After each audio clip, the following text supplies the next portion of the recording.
Kia ora, I'm Bryan Flintoff. I'm a carver and I carve bone carvings and traditional Māori musical instruments.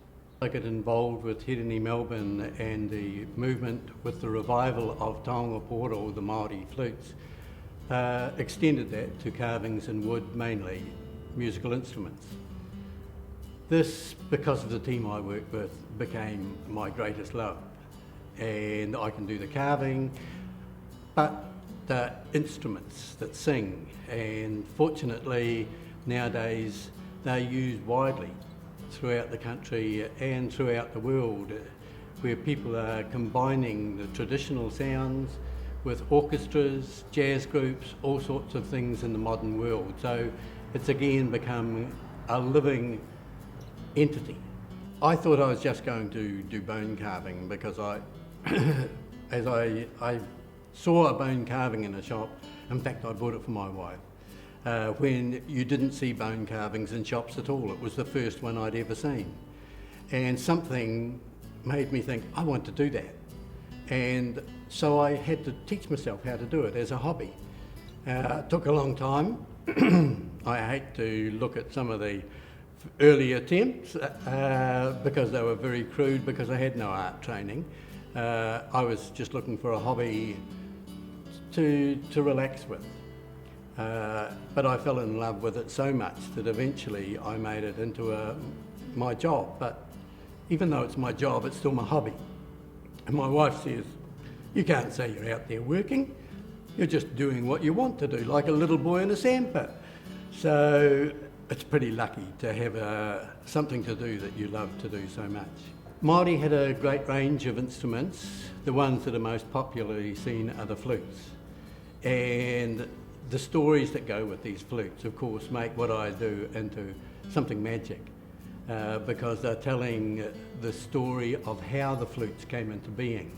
And nearly all the instruments came into being in the creation story. So they have a really old tradition. And the mythology that goes with these is something that's very important to me. And lucky for me, personally, I love the natural world, always have done. And the Māori mythology is so much wrapped up into that the stories allow me to convey the natural world, the insects, the plants, the birds, into the carving. Rokatori was a goddess who loved her flute so much, she decided she wanted to live in it forever.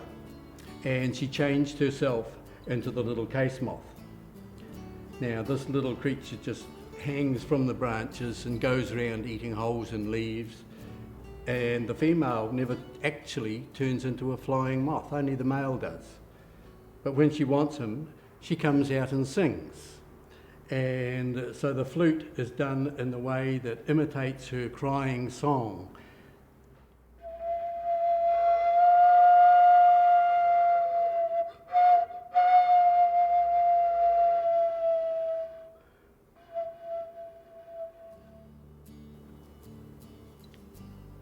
When the male moth hears that and comes, they mate.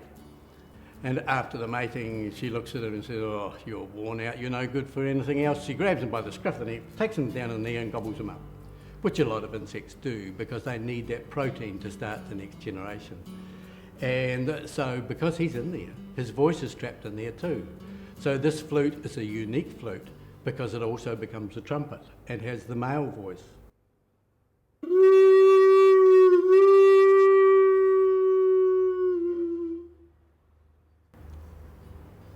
So the stories of mythology become part of this. And in this one I haven't carved the moth on it, but I might do with the next one I carve. This little flute is made from the leg bone of a deer. Now, though that wasn't traditional, it's very close in size to the human bone, which was known as the sweetest of all sounding bone flutes. And so the neat thing about a flute like this is that it's part of everybody's heritage. And it has its own face. You can see on this end the face of the instrument with its eyes, the lips, and you blow into its mouth. And here's the nose, and to play the flute, you bring its nose to your nose and do a hongi with it, and share. The hongi is a sharing of breath, and so when you share your breath with the flute, you make music. And that's illustrated with the face on the other end, which has two noses and is the face of the music. The combination of two breaths come together and make the music. And the sound that they make is quite haunting.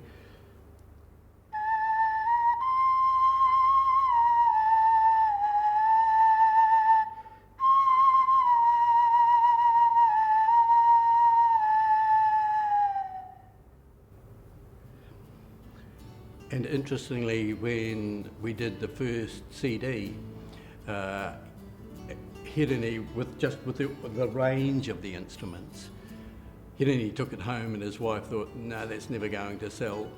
Well, it's gone platinum and it's being sold by demand in Europe because that sound is, I don't know, the simplicity or the magic of it, I call it, just gets into everybody's soul, I think.